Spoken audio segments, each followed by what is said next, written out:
Hello, welcome to the Melon channel and welcome to Handyman Mending. This episode repairs a crack in the rear light housing of my car. I'm very happy to show you this comparison since on the right picture the desired effect is achieved. I will show it again near the end of this video. Please excuse occasional black border creeping into the screen due to image stabilizing. This video clip before repair shows the entire affected area. The nearby paintwork is scored. I will patch it up later, but I must reseal the crack on the rear light before water and dirt get inside. Separating it from the vehicle doesn't require any tool. After unplugging wiring and undoing retention nut, the plastic housing is free from the car body. Next, we will see the item placed on a worktop resting on fabric padding. Repair work can be carried out using the ideal angle, approach, and without hindrance. I have inspected it from a few perspectives to observe the reflections from within the disjoint surfaces, so I have an all-round understanding of the job. For the actual repair, I use this windscreen stone chip mending kit. It comprises instructions, an applicator, and the resin itself. In this repair, I do not need the applicator. I use only a small quantity of resin in this bottle from the package. The resin should be applied away from sunlight to prevent ultraviolet light hardening the resin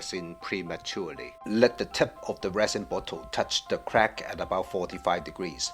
Hold the bottle in position and wait for the resin to start dispensing. Squeeze the bottle only very gently and only if flow does not start after a long time. The resin pulls into the crack, displacing air without my intervention. This animation illustrates the action. In case I need undoing or redoing, I have prepared tissue paper. I would imagine that makeup remover cotton will be a good candidate to be absorbent and not leaving behind loose fiber. There is a small step across the surface. I squeeze gently, trying to bring them closer. When I let go, the gap opens slightly. Two small air pockets form in the gap, but this is minor. The resin still forms a complete seal. I drip some extra resin into the seam between transparent lens and the opaque back shell to guard against rainwater seeping through, which will condense inside the lamp housing. My handheld UV light is for inspecting watermark on bent note. I suspect it will take considerable time to harden the resin completely. I place the repair item in direct sunlight after applying resin to the affected area to let it cure by natural UV.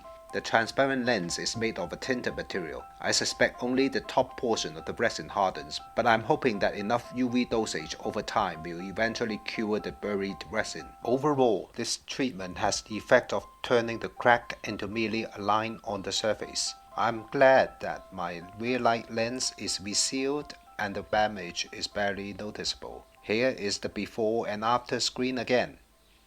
Thank you for watching. Please like and subscribe to the Melon channel.